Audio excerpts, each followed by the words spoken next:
Welcome to Midpointe. I'm at a different place today. I'm actually at work during lunch. I am a substitute teacher, and so had to record it now just because schedule worked out that way. My phone is resting precariously on my backpack right now, and there's also gnats flying around, so if you see me swatting like this, that's why. This week is also a little different because I'm not going to give my thoughts on this last week's sermon. Someone else from the congregation has shared their thoughts with me, and I'm going to share them with you. One of the goals of this Midpointe video series is to have different people share their thoughts on the sermon. So this week, we are being encouraged by Jacob Martin.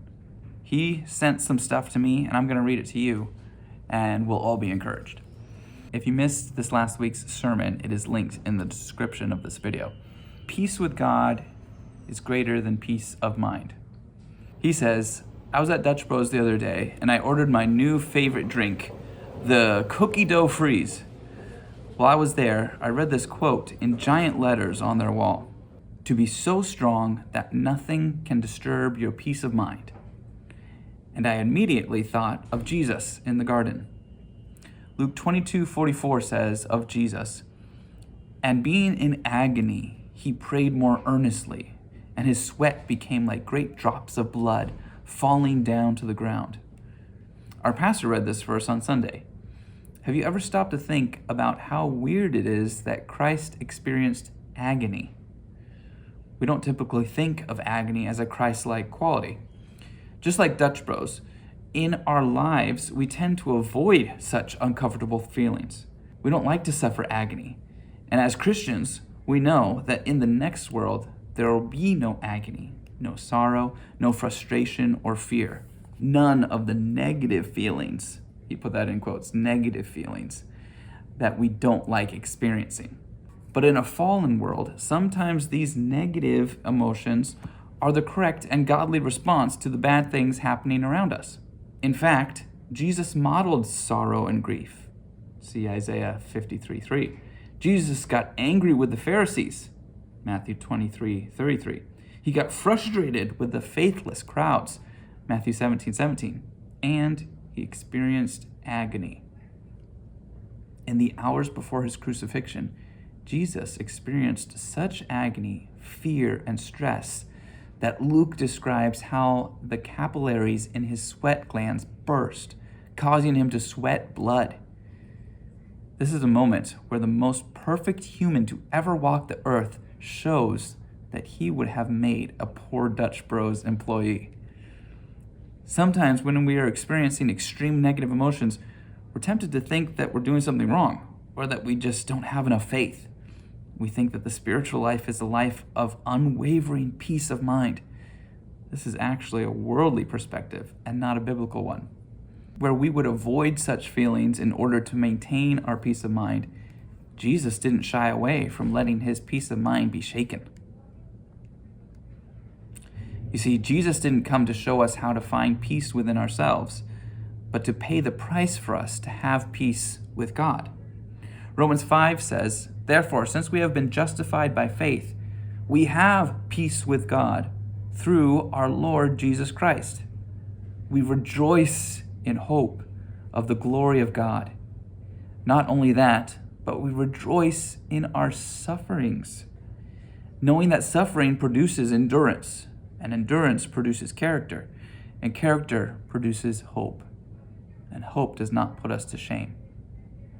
The hope of the glory of God, which we will inherit in the next life, allows us to rejoice in this life, even to rejoice in our sufferings. And enduring sufferings actually produces more hope. It's a positive feedback loop. Hope leads to endurance, and endurance leads to hope. Dutch Bros sees trouble as something that needs to be denied or avoided. The Bible sees trouble as necessary for our spiritual growth, and as something we can rejoice in because of the hope and joy set before us.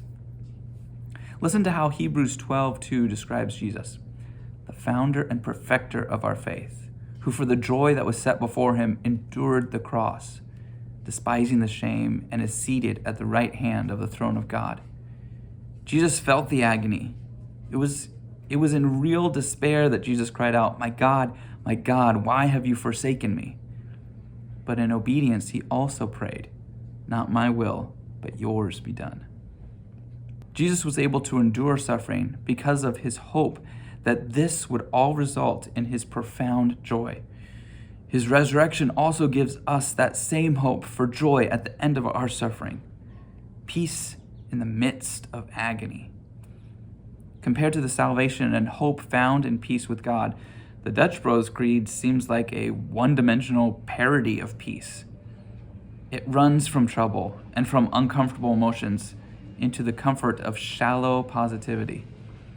It's denial with a smile. And that's why peace with God will always be greater than peace of mind.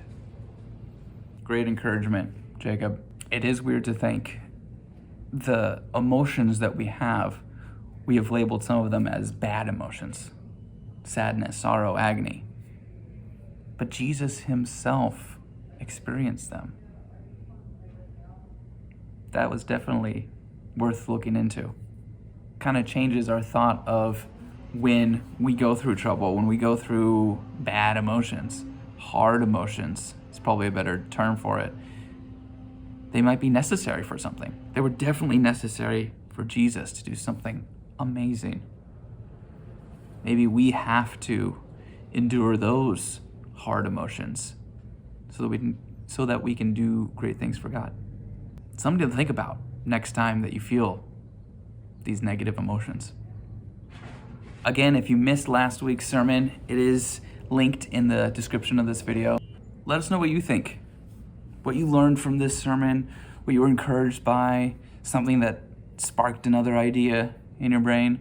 Leave it in the comments, share it with somebody, and join us for next week's sermon. See if you can pick something out there. Till next time, God bless.